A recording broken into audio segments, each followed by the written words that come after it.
This is VOA China 360 on the Voice of America with me, Michael Lipin, bringing you a new podcast looking at how China influences the rest of the world and how China is influenced by the world, including America. In this week's podcast, a Hong Kong-based group that advocates for workers' rights in mainland China is welcoming the country's recently approved law to regulate the activities of overseas non-governmental organizations. Why is that a big deal? Because the Hong Kong-based group, China Labour Bulletin, is one of the overseas NGOs covered by the law, and its welcoming of that Chinese law contrasts with strong criticisms from human rights activists and even the U.S. government. The measure causing all the controversy is known formally as the Law on the Management of Overseas NGO Activities within mainland China. Beijing approved the law in April. When it takes effect at the start of next year, all overseas NGOs in China will come under the supervision of the Chinese Ministry of Public Security. The law gives the NGOs two options. One is to register a representative office in mainland China with the ministry. The second is for the NGOs to declare that they are operating in the country temporarily with a Chinese partner organization or sponsor. I think we need to see the law for what it is. I mean, it's an attempt to recognize and to regulate NGOs or to regulate a sector that hasn't been regulated before in any kind of comprehensive way.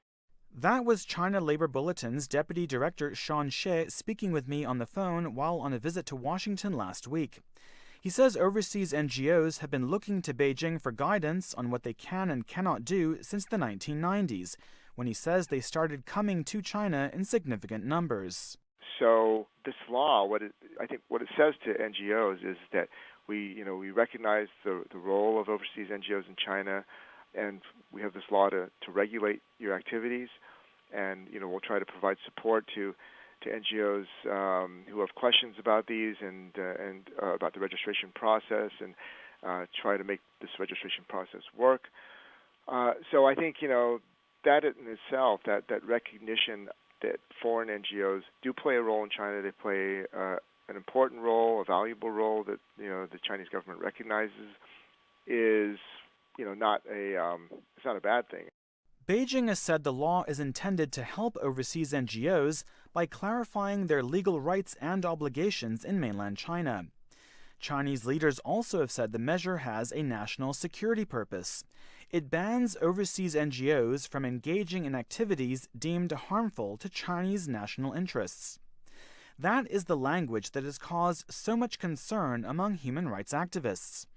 One group, China Human Rights Defenders, wants the measure to be repealed, saying Beijing will use it to suffocate China's already beleaguered independent organizations. The Obama administration also has expressed concern. It has said the law will create an unwelcome environment for overseas NGOs in China and further narrow the space for Chinese civil society.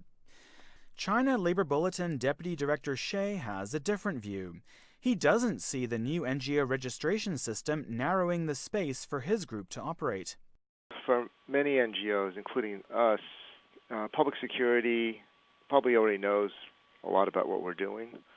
They monitor NGOs pretty closely, and they talk to our partners. They take them out to tea, so to speak, which is the euphemism for basically interrogating individuals about their activities. So I don't think what we're doing in terms of notification is adding anything new to what they already know.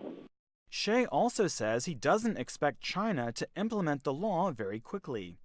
If you look at the work that we do in China, a lot of our work is really trying to make sure that labor laws are enforced. There were a lot of labor laws that were passed in 2008, 2009, and in the ensuing years, but a lot of them haven't been enforced.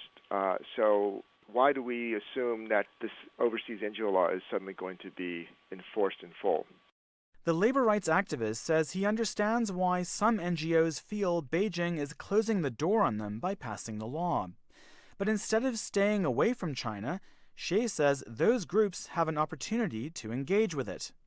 That means there will be room for people, including foreign NGOs, including the Chinese partners, including those in the U.S. government, including those in the Chinese government, because, of course, I think there are also people in the Chinese government that don't necessarily agree with this law, to shape the implementation of this law, to try to make sure that the law is implemented in a way that is that's fair, so that the law isn't used to selectively root out and close down, certain more sensitive NGOs. So I think that's the role that we can play, because there is that space. There is that space to shape the implementation, because this law is by no means a done deal. What do you think overseas NGOs should do? Accept the law and work with China to implement it? Or join human rights activists in criticizing the law and calling for it to be changed? You can post your comments on Twitter at VOA China 360 and on my Facebook profile, michael.lipin, as well as on YouTube at youtube.com/mlipin and on SoundCloud at soundcloud.com/VOA-English. I look forward to hearing your thoughts and getting the conversation going. I'll be back in 1 week with another VOA China 360. Bye for now.